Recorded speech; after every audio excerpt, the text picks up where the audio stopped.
Welcome back to The Best Years. It's no secret that Ocean County is rich in maritime history.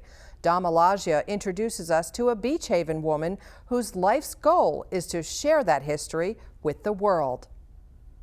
What prompted my interest in building a maritime museum actually goes back to when I was 16 years old, and I took up scuba diving and first started seeing shipwrecks off the Jersey coast. And my interest was not so much in the sport itself, but in the actual ships that lay strewn across the bottom of the ocean. And I wanted to know how they got there.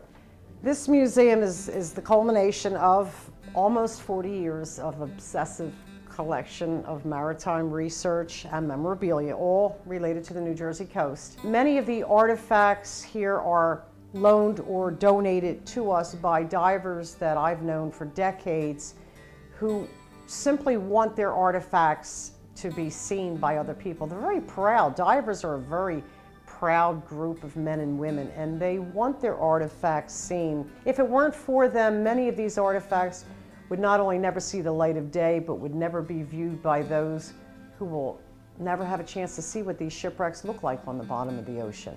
When people ask me what my favorite collection is of all of the exhibits in this museum, I take them right to the Morro Castle room because it is truly my most intense passion, and I have such a great array of artifacts and memorabilia from that historic shipwreck of 1934.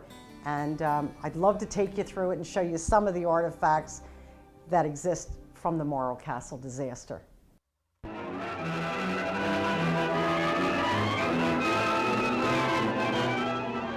Fire at sea, the world's greatest horror of horrors.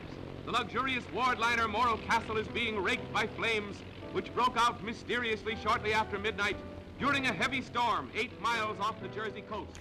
And this is my favorite room, the Morro Castle disaster of 1934, which occurred right off Convention Hall in Asbury Park.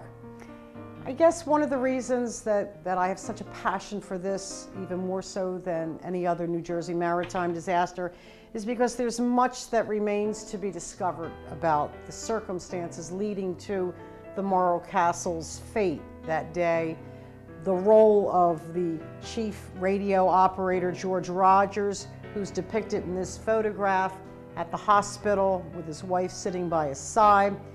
It is long believed that George Rogers played not only a pivotal role in the alleged arson of the Morro Castle, but that he also played a very active role in the fate of the captain, who died about 4 hours before the fire was set aboard the Morro Castle.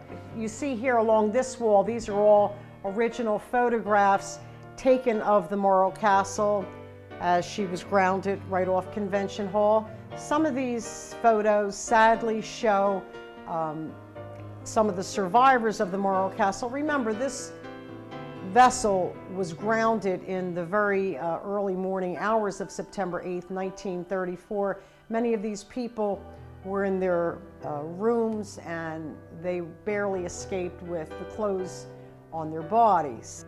Since the Morro Castle disaster 75 years ago, 5 books have been written about the disaster, and although the authors did the best job they could with the information provided to them, there's so much to be learned of this disaster, and to that end, we are seeking through the FBI Open Public Records Act law to obtain all documents relative to this disaster.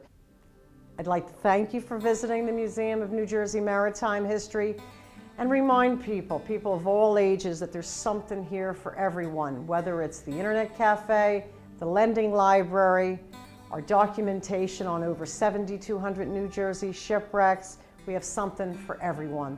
And we're open all year. During the months of September through May, we're open on Friday, Saturday, and Sunday from 10 to 4. And during the summer months, we're open 7 days a week.